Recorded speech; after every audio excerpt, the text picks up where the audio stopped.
Propeta Jesus. Sabi ng Allah subhanahu wa ta'ala, at tandaan ng sabi ng asawa ni Imran, o aking Rab, o Panginoon, ipinangako ko sa iyo, o Allah, kung ano ang nasa aking sinapupunan na maglilingkod sa iyo.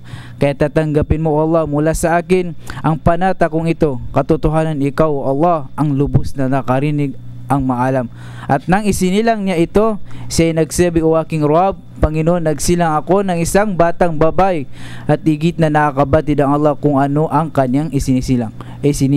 At hindi katulad ng lalaking ang babae sa paglilingkod, at pinangalan ko siya Maryam o Maria, at katotohanan pinakupkup ko siya sa iyo, o Allah, at ang aking magiging supling niya laban kay Satanas ang sinumpa. Kaya ang panatay tinanggap sa kanya ng kanyang Rab o Panginoon nang may kakayaang pagtanggap nito. Alhamdulillah. Masya Allah. So napakalinaw po yung tinuran ng ating Ustads Alinor, na isa sa mga kabanata sa loob ng Quran, binasa niya kung paano isinilang ng nanay ni Maria, si Maria. Nung siya ang nanay niya humingi ng dua, ng panalangin na bigyan siya ng lalaking anak. Una ang hiningi niya lalaki, di ba? Lalaking anak. Ngunit siya binigyan ng Allah ng babae. At nung naging babae nga si Maria, lumabas, sabi niya, Allah, ganun pa man, ako'y nagpapasalamat, pero ang babae hindi katulad ng lalaki. Kasi ang lalaki, yun ang intention niya, ibigay niya roon sa masjid, kumbaga, for God's service, di ba? Pero si Maria, binigay niya rin yun dahil pangako niya yun.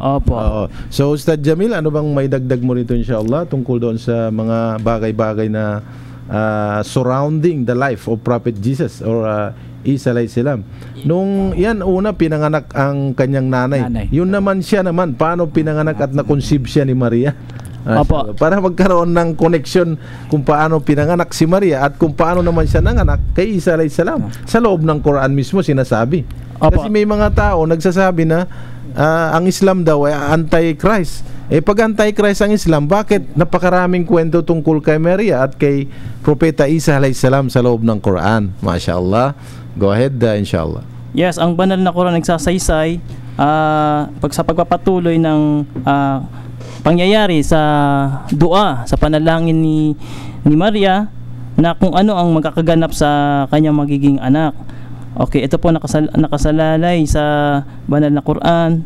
Ang sabi, katotohanan, ang kahalintulad ni Jesus sa paningin ng Allah ay katulad lamang ni Adan, ay kanyang nilikha mula sa alabok. Pagkaraan ang Allah subhanahu wa ta'ala nagsabi na mangyari ay magaganap nga. Ito po ang katotohanan na ipinanganak ni Maria.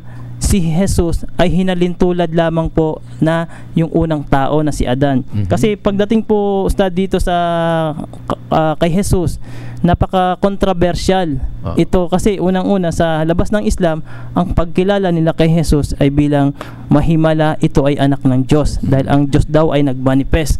Pero ang banal na Quran ay naglilinaw sa lahat, sa ating lahat, na hinalintulad lamang yung anak ni Maria sa pagkakasilang na isang sugo propeta na katulad lamang ni Adan alayhi wassalatu salam. So kung titignan natin, pumapasok tayo dito sa purpose of creation. Na kung ang pagkakalikha ng Diyos ay ganito lang siya nagsasabi, mangyari ay mangyari nga. So kun fayakun, ito sa Arabic. So tignan natin, kung pag-aaralan natin na ang kapanahunan ni Adan nung siya ay nilikha, ay wala naman siyang pinanggalingan na magulang, na nanay o tatay. So nilikha na rin ng Diyos ang kanyang kapareha na si Eva, at alam naman natin ng mga Kristiyano yan na yung kapareha ni Adan ay si Eva, ay mula naman sa laman ng lalaki. Doon siya nilikha. At magkagayon, dahil may lalaki at may babae, nilikha ng Diyos ang napakaraming kalalakihan at napakaraming kababaihan. Tayo na po yun, dahil hindi magaganap, nalilitaw tayo sa daigdig na to kung wala tayong nanay at tatay. Dahil may nagsimula na, may nanay at tatay na. Sa simula pa lang si Adan, si Eva. Ngunit dahil makapangyarihan ang Diyos kay Maria, nililinaw ng Diyos na siya ipinanganak ng walang tatay, ngunit sa pamamagitan ng babae na si Maria ay nailabas sa mundo si Jesus. Ang tanong ngayon dito, magkaiba ang view ng Kristiyano sa mga Muslim, dahil ang mga Muslim napakalinaw na si Jesus isang sugo, minsahero ng Diyos.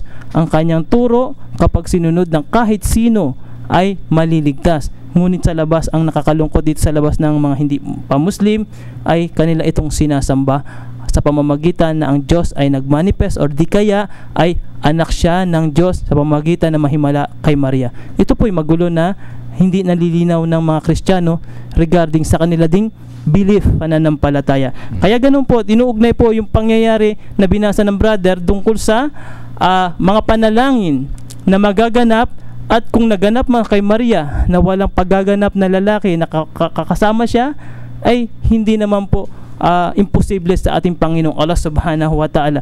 Inshallah, naging magalinaw sa ating tagapakinig, lalo na sa mga hindi Muslim, na kami, mga Muslim, ay naniniwala tungkol kay Isa, yung tunay niya pong pangalan, at ngayon ay naririnig natin na Jesus, na hindi po siya sinasamba, bagkus sinusunod ang kanyang turo, dahil siya nga ang the way, the truth, the light. Ayon po sa Biblia, sa statement ni Jesus, wala makakaparoon sa Ama kundi sa pamamagitan niya. Therefore, hindi siya Diyos. Malinaw na malinaw.